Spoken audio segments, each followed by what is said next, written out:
19 February म्हणजेच छत्रपती शिवाजी महाराज यांची जयंती या निमित्ताने येथे उपस्थित प्रमुख पाहुणे तसेच संपूर्ण शिक्षकवृंद तसेच आपण सर्व बघा ना, आमच्या तानाजीनं रायबाचं लग्न काढलं.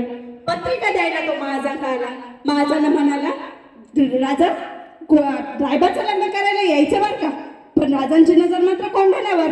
आणि कोंढाण्याकडे पाहता पाहता राजे तानाजीला म्हणाले, ताना कोंढाणा घ्यायचं म्हणे आहे रे. सर दिशू उठला तानाजी, हातातल्या पत्रिका फेकल्या. राजा आधी लगीन कोंढाण्याचं मग रायबाचं, आणि रायबाचं लग्न टाकून तानाजी कोंढाण्याचं लग्न करायला गेला. गेला गेला गेला असा गेला की रायबाचं लग्न करायला परत आलाच नाही.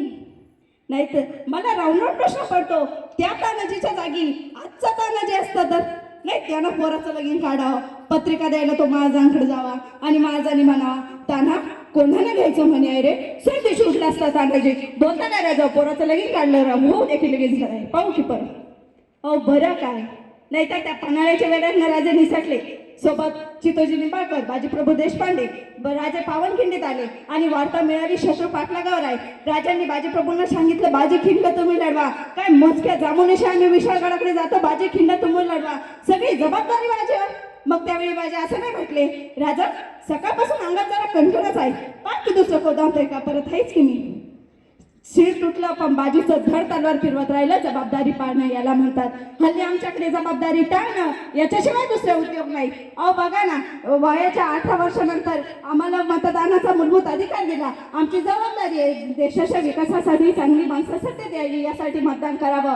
जबाबदारी आमचे किती टक्के जबाबदारी पार पाडतो, किती टक्के मतदान होतं आमच्याकडे? 20%, 30%, 35%, 40%, अगदी डोक्यावरनं पाणी 60%, म्हणजे 40% लोक मतदानच करत नाहीत. मग त्यातलाच एखादा असतो, देश भरकटलाय, भ्रष्टाचार वाढलाय, असं झालंय तसं झालं. तू गप, तुला तुझी मतदानाची जबाबदारी पाळता येत नाही, तू काय सांगतो? तुला बोलायचा अधिकार नाही. नाहीतर आमचे आजकाल पोरं असतात टू व्हीलरवर, गाडीवर, बाईकवर संकट रस्त्याने चाललेले असतात, भयान स्पीड. अचानक पुढे बोर्ड लागतो, नो एंट्री. आता बोर्ड लागलाय, नो एंट्री, प्रवेश निषिद्ध, तर या रस्त्यानं नका जाऊ, तरी मागचा पुढचा म्हणतो घाल की, त्याला काय होतं? ते नंतर येतलीच गाडी आहे. मग ते हवालदारही येतो पावती फाडा. मग तो मागचा म्हणतो, ओ साहेब घ्या ना मिटून. नाही 200ची पावती फाडा. ओ साहेब घ्या ना मिटून. नाही 200ची पावती फाडा. ओ साहेब घ्या ना मिटून. मग यांचं कसं बसं मिटवलं जातं. मग यांचं मिटवलं गेलं की गाडी जरा तिथनं पुढे येते, आणि गाडी जरा पुढे आली की मग मागच्या पुढच्याला म्हणतो भ्रष्टाचार लयच वाढलाय. नाही आता हवालदार काय तुझ्या घरी आलता का? तो बिचारा निमूटपणे त्याची ड्युटी करतोय, त्यालाही कामाला लावला. एक गोष्ट कायम लक्षात ठेवा, नियोजन, तुम्ही आयुष्यात काम किती करता याला महत्व नाही, तुम्ही तुमचं काम कसं करता हेही महत्वाचं नाही, तुम्ही तुमच्या कामाचं नियोजन कसं करता हे फार आणि फार महत्वाचं आहे. 50 वर्षाचं आयुष्य महाराजांचं, पण या 50 वर्षाच्या आयुष्यात अशी काही घटना नाही, असा एकही प्रसंग नाही की ज्याचं महाराजांनी नियोजन केलं नाही. एक साधी गोष्ट सांगते. 10 नोव्हेंबर 1659 महाराजांनी प्रतापगडावर अफजल खानाचा कोथळा बाहेर काढला. अफजल खानाचा कोथळा बाहेर काढायला महाराजांना फक्त 2 मिनिटं लागली, पण या 2 यशस्वी मिनिटांसाठी महाराजांनी तब्बल 1 वर्ष नियोजन केलेलं. तब्बल 1 वर्ष. शिवाजीला जिंदाई मोठा पेश करतो अशी कसम खाऊन विजापुरातून अफजल खान 40,000 फौजांनीशी निघाला आणि महाराजांच्या नियोजनाला आरंभ झाला. महाराजांनी आपल्या हस्तकांकर्ते अफजल खानाचा हत्ती विष देऊन मारला. हत्ती कसा मेला खानाला कळालं नाही, पण हत्ती मेला हे खरं. तत्कालीन काळात स्वारीवर निघालेल्या सरदाराचा हत्ती मरणं म्हणजे प्रचंड मोठा अपशकुन. हत्ती मेला तसा त्याच्या सैनिकांचा मानसिक खर्चीकरण आलं. संपलं, आता संपलं. हत्ती मेला, संपलं, पराभव ठरलेला. अहो त्याच्या सैनिकांचंच खर्चीकरण काय, स्वतः अफजल खानाचंही मानसिक खर्चीकरण इतकं झालं की येता येता त्याने आपल्या 60च्या 60 बायकांच्या गर्दनी छाटल्या, त्यांचे मुर्दे पाडले आणि मग पुढे निघाला. का? परत येऊ का नाही खात्री नाही. रणात जिंकायचं आहे ना, शत्रूला आधी मनात पराभूत करावं लागतं. महाराजांनी ते केलं. अफजल खानाचा पहिला पराभव मनात केला, मग रण सोपं गेलं. खान निघाला. खानाचं 40,000चं सैन्य सोबत होतं. तसं महाराजांनी आपल्या सरदारांना सांगितलं, आपलं सैन्य गोळा करा, आणि मराठी कामाला लागले. राणावाडांना डोंगरदारांना सैन्य गोळा झालं. तानाजीने उभं केलं आणि महाराजांनी विचारलं, तान्हा किती झाली फौज? तसा तानाजी म्हटला 7,500. 7,500? अरे खानाचे 40,000 आहेत. महाराज आपले एवढेच, आपले ह्याच्यापेक्षा नाही वाढू शकत. आता काय करावं महाराजांनी? त्यांचे 40 आहेत, आपले 7.5, कसं जमायचं? घेऊया का माघार, जाऊया का परत? काय केलं महाराजांनी? या महाभयानक खानाच्या तावडीतून अडकून आत्महत्या केलेली बरी असा विचार करत महाराज खचले का आपल्या सैनिकांना गळ्यात जीव वाचा म्हणून पळ म्हणून संदेश दिला की महाराजांनी कुठल्या बिळाचा आधार घेतला? ना खचले, ना निराश झाले, ना माघार घेतली. एक पर्याय संपला. ठीक, खान 40,000 फौजेनिशे, आपले 7.5. महाराजांनी तानाजीने सांगितलं आपले वाढवता येत नाहीत. नाही, ठीक, आपले वाढवता येत नाहीत ना, मग खानाचे कमी करायला शिकवा. काय करामत केली मराठ्यांनी. महाराजांनी एक दार बंद झालं तर अनेक 10 दार उघडले, अनेक 10 दार उघडले. महाराज यशस्वी काय झाले माहितीये? एक दार बंद झालं तर महाराजाने 10 दाराचा शोध घेत राहिले. म्हणून एक साधी गोष्ट सांगते. एक राजा होता, 2 कैदी होते. त्या राजाने त्या कैद्यांना शिक्षा दिली, मरेपर्यंत फाशी. फाशीची शिक्षा ऐकून एक कैदी तिथेच चक्कर येऊन पडला. दुसरा न्यूटन असल्यासारखा विचार करत होता. पहिल्याला शुद्ध आली तर हा न्यूटन. पहिला कैदी याला म्हटलं अरे तू शिक्षा ऐकली नाही का? फाशीची शिक्षा झाली. हो म्हटलं ऐकली की. म्हणजे मग तुला काय भीती वाटत नाही? ते फाशीचं जाऊ दे रे. गेलं वर्षभर मी माझा उडणारा घोडा तयार करतोय. माझा प्रयोग अंतिम टप्प्यात आहे, पण नेमकं मला फाशीची शिक्षा दिली म्हणून सगळं. तो पहिला कैदी म्हटला काय उडणारा घोडा? ते हो तोच तर प्रयोग करतोय मी. तशी त्यांची विचारचा राजा नाही की. राजा म्हटला काय काय काय उडणारा घोडा डोक्यावर पडलाय काय? तसा तो कैदी म्हटला अहो महाराज खरंच गेलं वर्षभर मी माझा उडणारा घोडा तयार करतोय. माझा प्रयोग अंतिम टप्प्यात आहे, पण नेमकं तुम्ही मला फाशीची शिक्षा दिली म्हणून सगळं. राजा म्हटला हे बघ थापा मारू नकोस. तसा तो कैदी म्हटला महाराज मरणारा माणूस खोटं नाही बोलत. अहो फाशीची शिक्षा दिली कशाला खोटं सांगू? तसा कशालाच खोटं सांगू? तसे महाराज म्हटले ठीक दिलं वर्ष तुला, ठीक, पण माझा घोडा आकाशात नाही उडाला तर? महाराज फाशीची शिक्षा दिलीच मला तुम्ही, पण ठीक आहे तुला दिलं वर्ष, घोडा उडून दाखव. पण पहिला कैदी याला म्हणत होता अरे बाबा तू असं खोटं का बोलास? घोडा कधी उडतो का? तू फक्त तुझं आजचं मरण उदाहरण ढकलतो एवढंच, बाकी काय होणार आहे? तसा तो पहिला कैदी म्हटला हे बघ मला ते कळतं, मग कशासाठी हे सगळे उद्योग? हे बघ मी माझ्या जगण्याचे पर्याय तयार करून ठेवतोय.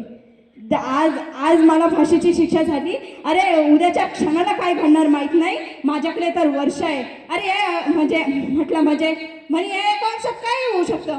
म्हणजे या एका वर्षात मला फाशीची शिक्षा देणारा राजाच मरू शकतो. राजा नाही मेला तर माझा नैसर्गिक मृत्यू होऊ शकतो.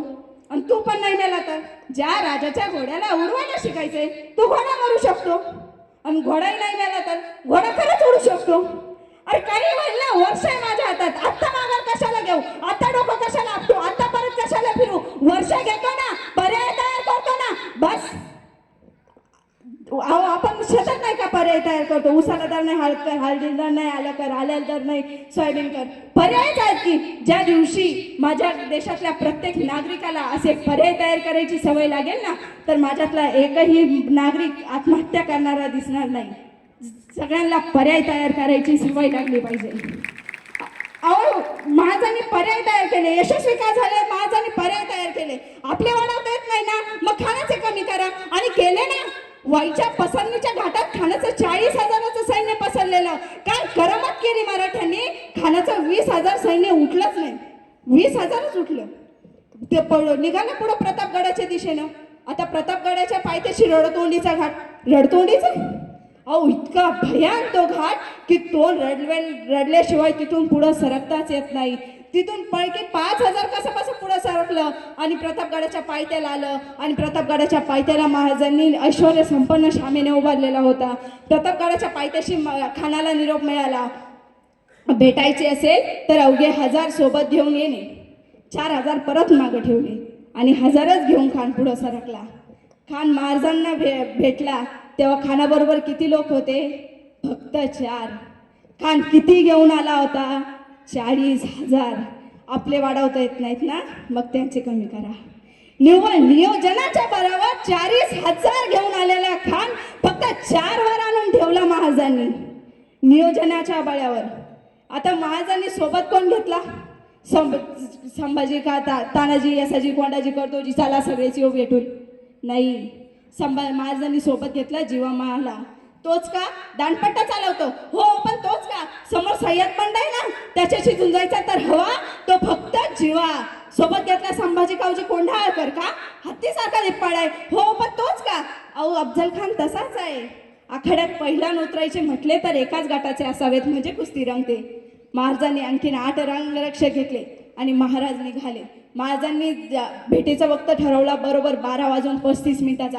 आता 12:35 का, तर सूर्य बरोबर माथ्यावर येतो. आता सूर्य माथ्यावरच का, तर आता राजेकडून येणार आहेत भेटायला, गडावरून खाली येणार आहेत. म्हणजे राजांची 12:30चं वक्तच का, तर राजे रायगडावर पोहोचले आणि रायगडावरून खाली आले की रायगडावरून खानाची छावणी हालचाल स्पष्ट दिसावी. पण खानाला जर राजाकडे बघायचं म्हटलं तर त्याला काहीही दिसू नये. त्याच्या डोळ्यात फक्त सूर्याची किरण घुसावी, त्याला काहीही दिसू नये.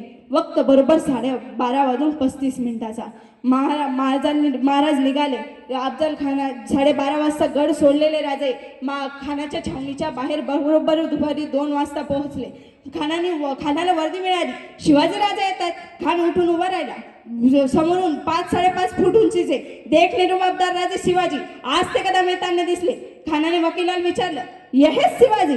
वकिलांनी मान लावली. खान 2 पावलं पुढे झाला. बहु फेलावले. आज शिवाजी राजे आणि गाळ्यावेटीसाठी राजे पुढे आले. खानाच्या मिठीत गेले. दाब पडला, जोर वाढला, मीठ आवळली गेली. राजे गुदमरले आणि त्याच वेळी खानाची कट्यार माझ्या अंगाला मस्तक नंगरा फडक निसटली आणि दगा जाणवला. वाघनका निघाली. खुपसली खानाच्या पोटात. दगा करत खान करडला. कोताळा बाहेर पडला आणि त्याच वेळी बेसावत राजावर कृष्णाजी धावून आला.